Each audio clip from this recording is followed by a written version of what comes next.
This is the top predator, the great white shark. A 5,000-pound male starts a hunt. He hasn't eaten for 3 days.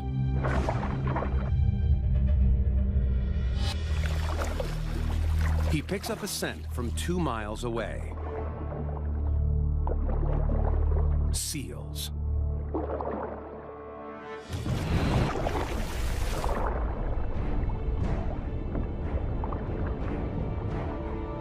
He's a great hunter, but he's not perfect.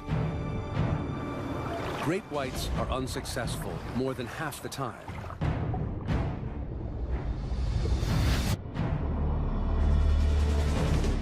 Weather conditions, prey reactions, or just plain luck can tip the odds. But this guy's got some clear advantages. The most significant being lots of prey. Seal Island.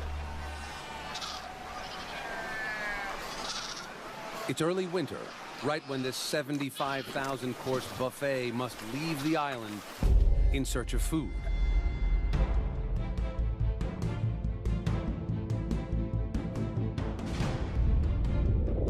It's the pup's first try at swimming.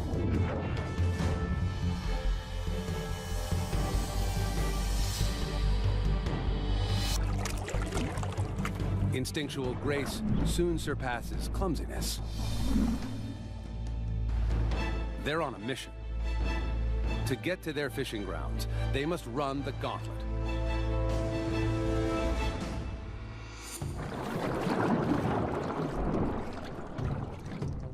The great white waits patiently.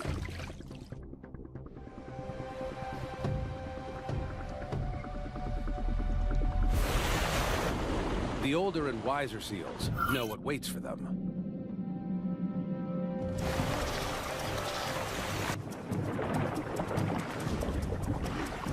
The youngsters don't know any better. Hunger is a cruel taskmaster.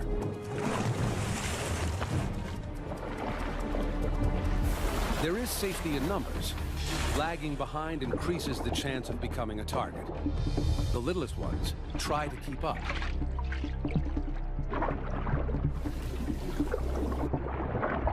He can hear and feel them from over 200 meters away. In sharks, hearing and vibration detection are linked. The great white's invisible inner ears work together with 2 hollow tubes or lateral lines. Microscopic pores open them to the sea, and when something moves nearby, tiny hairs are stimulated, alerting him to the disturbance. Scientists call this sense a great white's distant touch. He can smell them, he can hear them, and by his distant touch knows they're close. He just needs visual confirmation.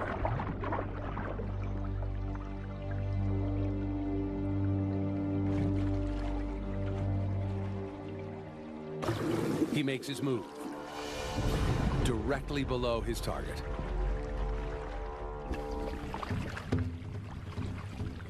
Then, he stokes his engine. The tail is the shark's powerhouse. Red muscle sustains the swimming of the shark, while white muscle allows for sudden bursts of speed, like a rocket booster, to launch upwards at speeds of up to 25 miles an hour.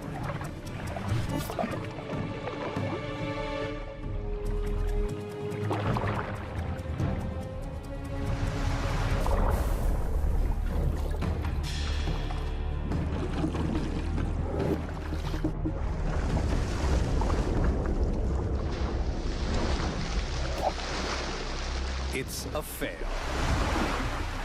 His elaborate sensory plan worked so well. He pinpointed a target and initiated the attack.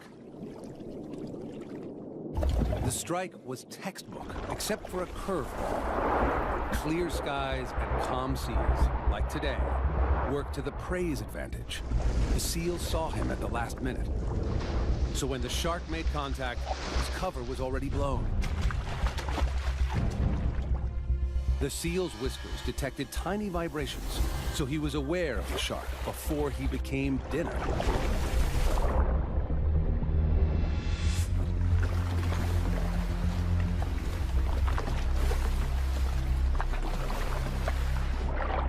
seals are now on high alert. The pups will head home in a few hours. By then, they'll be exhausted and easier targets. He slows his pace to save energy. The hunger pangs don't go away. By the afternoon, a wind ruffles the sea. The seals are full of fish, tired from hunting.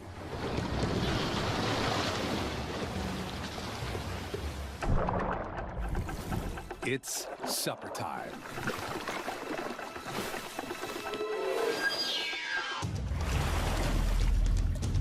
He targets a young straggler.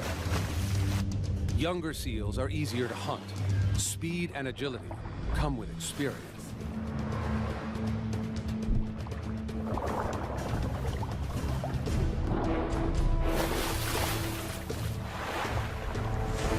A great white has two major blind spots. Directly in front of the snout and right behind the head. The seal luckily lands in those spots. Agility wins. The seal makes it to the kelp. Double fail. For the shark, it came down to one critical moment.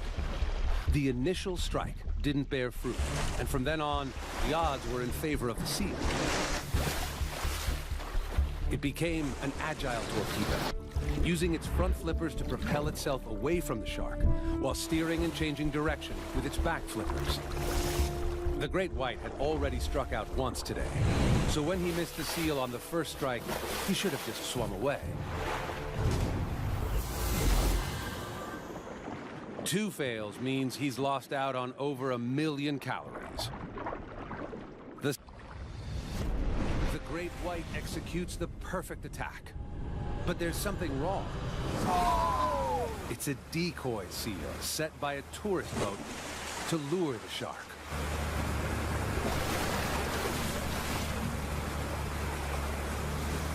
Great spectacle, but our shark didn't get his much-needed dinner. It's an epic fail for the shark, but it's a valuable lesson on how sharks get it wrong. Most of his senses told him the target was real. He could smell seal. He could sense them in the water. His adapted eyeballs tracked the silhouette, and he hit the mark. It looked like a seal, acted like a seal, but it didn't taste like a seal. He was hoping for blubber, but instead, he got rubber. The more he tries, the more likely he is to make a kill, as long as he doesn't burn out. He needs to eat one seal pup every 3 days to keep up with the amount of energy he's burning. He needs a belly full of fatty seal, now. Things are looking up. Overcast, choppy seas, and murky water. Perfect.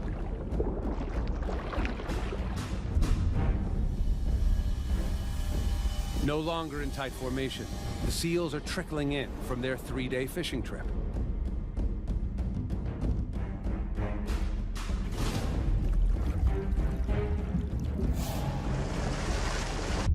He closes in on another target.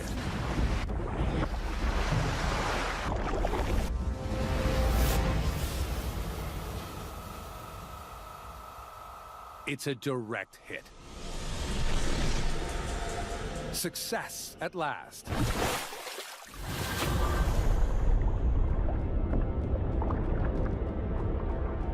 This time, the shark launched the strike just as the seal was taking a breath of air. He can rip off 20 pounds of seal flesh in a second. His teeth are like saw blades, slicing off giant mouthfuls.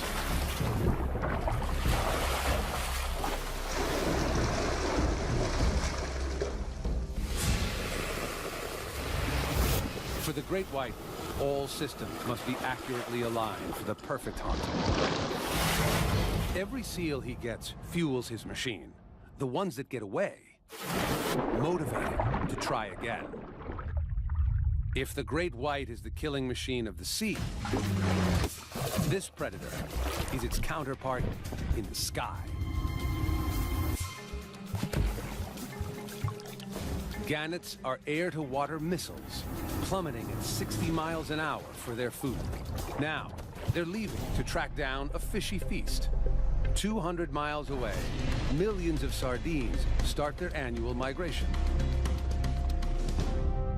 The sardines form one of many massive clouds of fish called shoal to follow blooms of plankton. It's time to fly or die.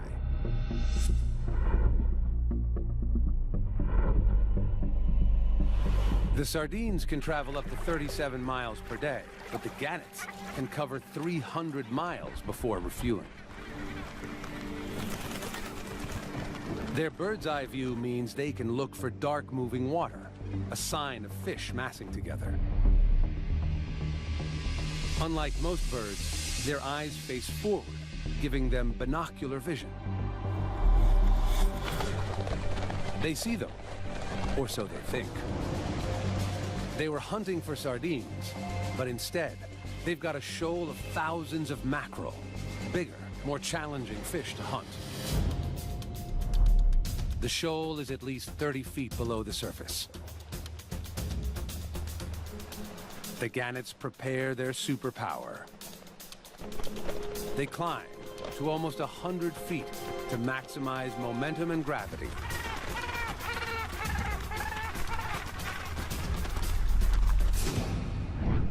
They have to be perfectly aligned, or they will die on impact.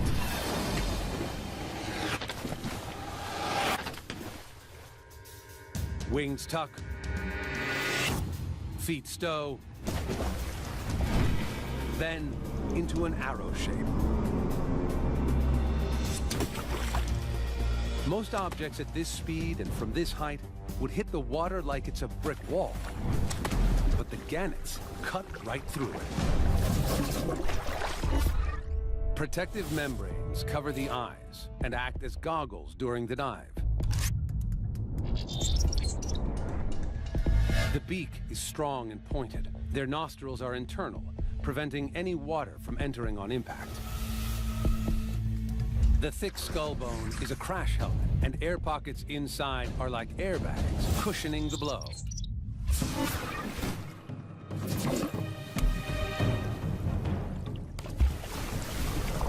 The gannet's momentum drives it 30 feet below the surface.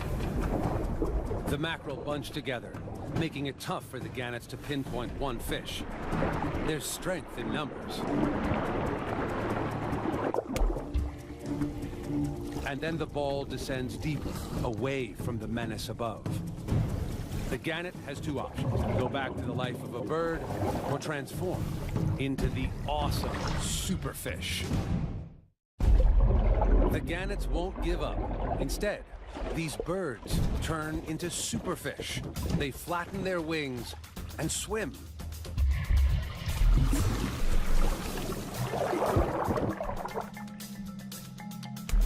They can reach 60 feet while holding their breath. They close in on the big ball of fish.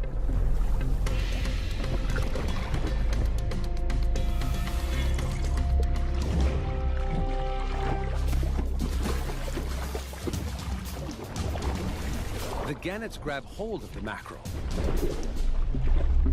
But their plan of attack isn't working. The mackerel are wriggling free, despite serrations near the tip of the gannet's bills, good for gripping slippery fish.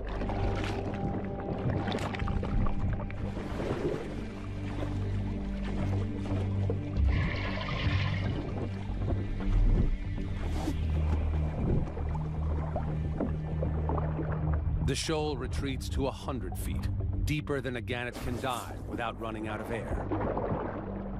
It's a fail.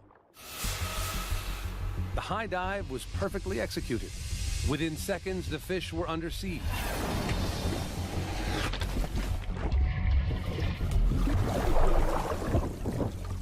But when they grab the prey, the mackerels slip free. Mucus covers their thin skin, making them hard to hold on to.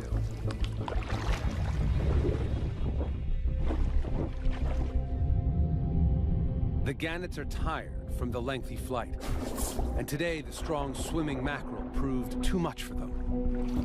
Then the entire shoal descended beyond gannet depth.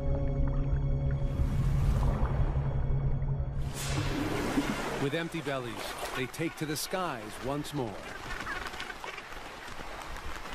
This time, they'll go for smaller, easier to grip sardines. But where are they? The gannets are now more than a day's flight behind the sardines. They need to hustle, a huge challenge for the young flyers among them. Their time and energy are running out. While the gannets search above the water, a menace prepares for battle below. The sailfish uses its bill to slash at the sardines and isolate a victim.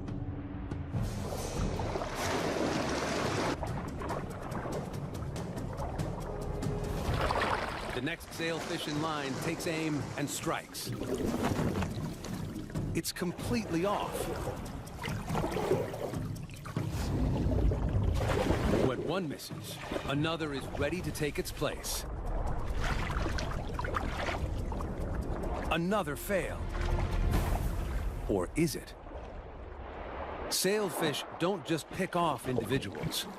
They hit multiple sardines over and over again.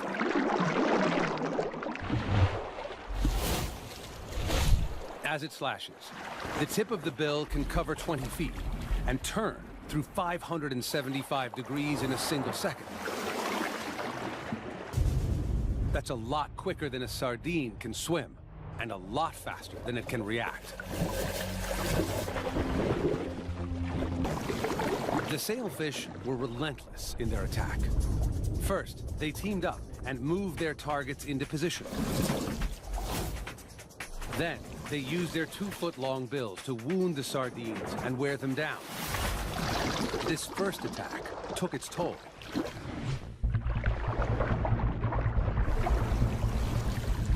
Each sardine was roughed up, then gulped down by the sailfish in less than 1/10 of a second.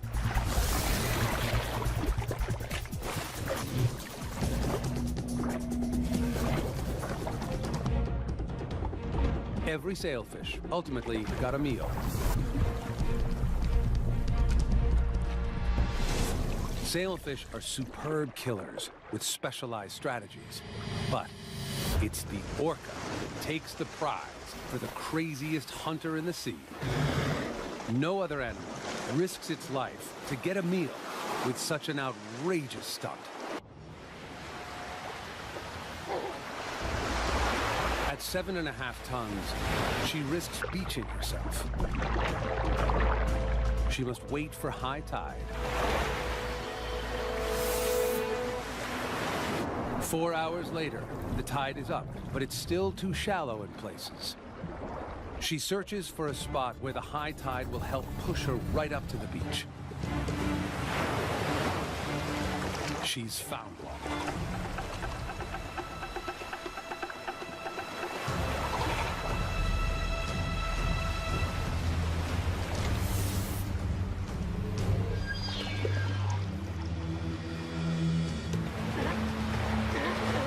She gears up to perform a super stunt, totally unique to this pod.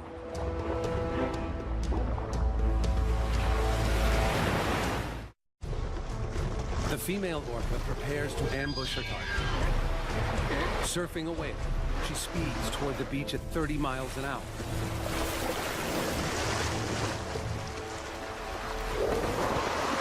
It's a fail. Success is determined by forward planning and critical timing. She didn't get enough speed at launch.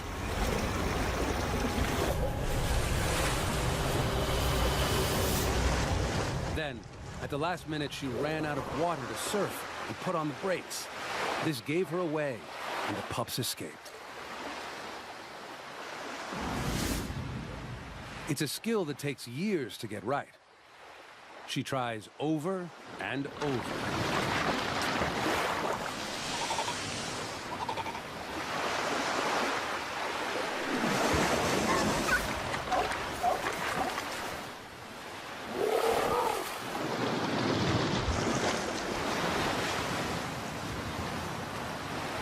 Can this massive 22,000-pound mammal haul its own bulk out of this fix? Pod to move on. But another, much bigger pod is just getting started. It begins with a family of 12. They find others with the same goal. The families don't compete, but join forces, form ranks, and are soon a legion of 1,000 strong. A ready-to-hunt megapod.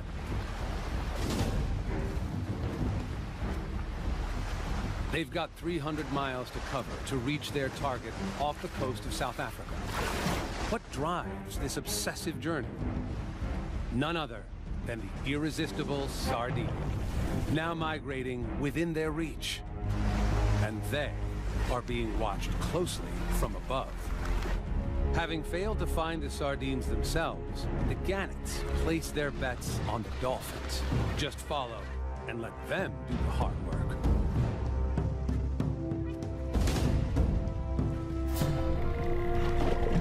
Like their giant dolphin cousins, the orcas, they use their sonar to communicate, navigate, and home in on their prey with deadly accuracy.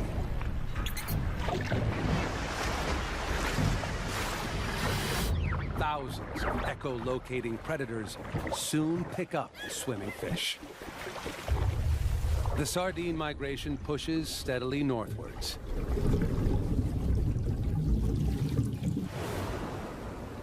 This shoal is an astonishing 9 miles long, 2 miles wide, and up to 130 feet deep. In some places, the shoal is so dense and moving so fast that the fish in the middle die from a lack of oxygen. More than 500 million fish are swimming towards the dolphins. It's impossible for a shoal this big to hide from the megapod's detection system.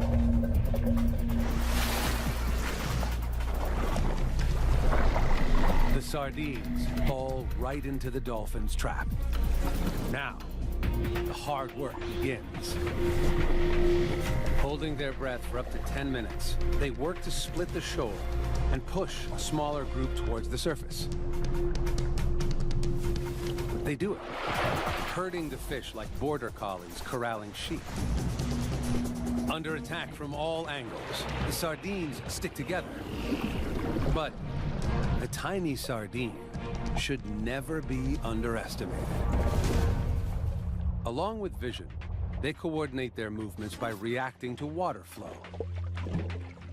When it works, they avoid bumping into each other. Organs, called neuromasts, line the skin around the sardine's head and accurately detect motion between themselves and the surrounding water. As one fish moves, it creates a flow of water that provides information to the fish next to it or behind it, allowing them to keep their place within the rapidly moving shoal. This is how a shoal works. Thousands can move as one.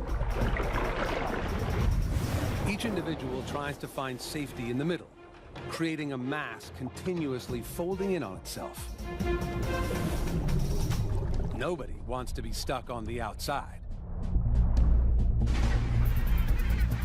The gannets flock overhead, waiting for the fish to come within reach.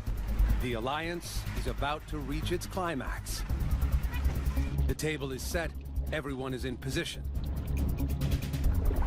But unexpected diners show up. Sharks. Thousands of them.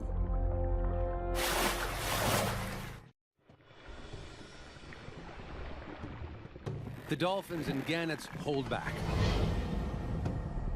Feeding with the enemy means they could easily become a meal themselves.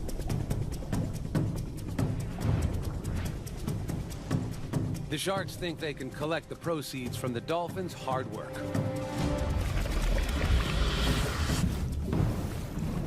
They bully their way in,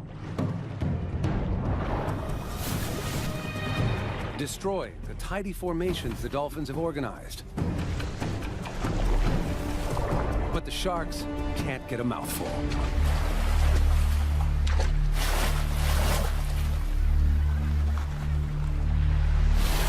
The dolphins regroup. Just maybe they can patch up the mess.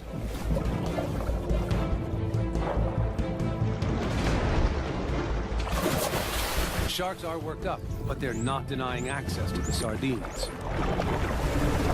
The dolphins boldly focus on turning this setback into a victory. If they don't, they all go hungry. Dolphin, gannet, even shark. The dolphins are back to herding. The sardines respond as predicted, defensively moving into a tight ball close to the surface.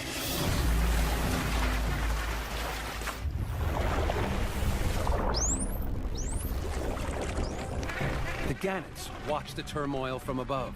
They're done with waiting. Hunger drives them to take the risk and feed with the sharks.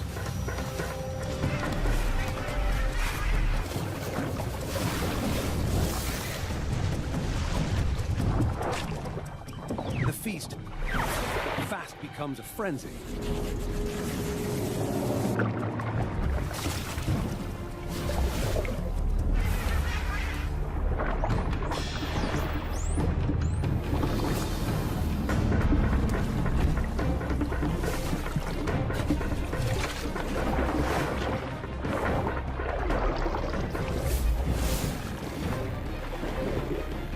Now it's time for the dolphin's final weapon, a net of bubbles.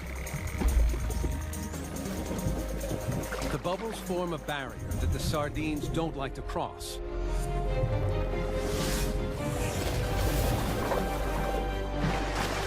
With no escape, the shoal is shrinking fast.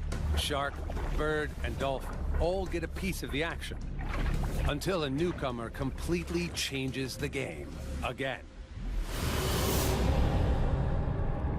It appears out of nowhere like a high-speed train.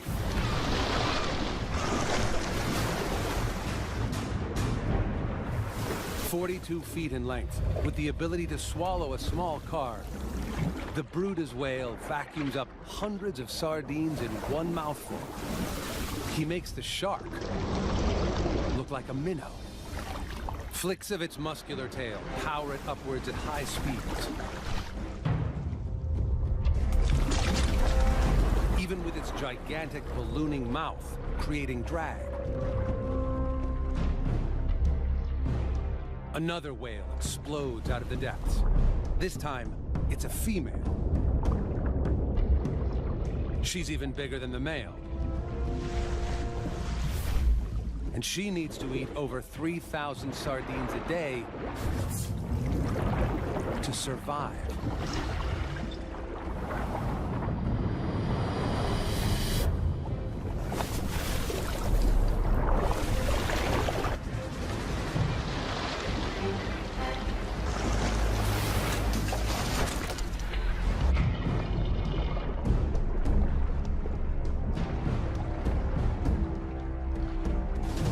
The whales triumphed in what the sharks initially attempted, a latecomer cleanup job. The dolphins scoop up what's left, and there's not much. Only one lucky sardine survives. It sees a gap, hightails it out of there. It was a surprising, multi-staged, multi-species kill, with critical turning points. The dolphins were the masterminds, tracking the shoal with sonar. The gannets used them to locate the migration. The dolphins triggered chaos. The sardines retreated into a ball. The final step was to split the shoal into smaller balls and chase them up to the surface. Then the sharks bulldozed their way in, messing with the dolphins' plan and not helping their own cause. But the dolphins had the courage to regroup and pack the fish together again. As a result, all the predators could gorge themselves until the dark horse showed up. He vacuumed as much as he could before the bigger female took over, and she finished them off before the others could. Still, the super pod of dolphins is well fed. They disband and go their separate ways. The gannets now have enough protein to fly home. The sharks are full. And the whale did the least amount of work for the most reward. The sardines were massacred. There is safety in numbers,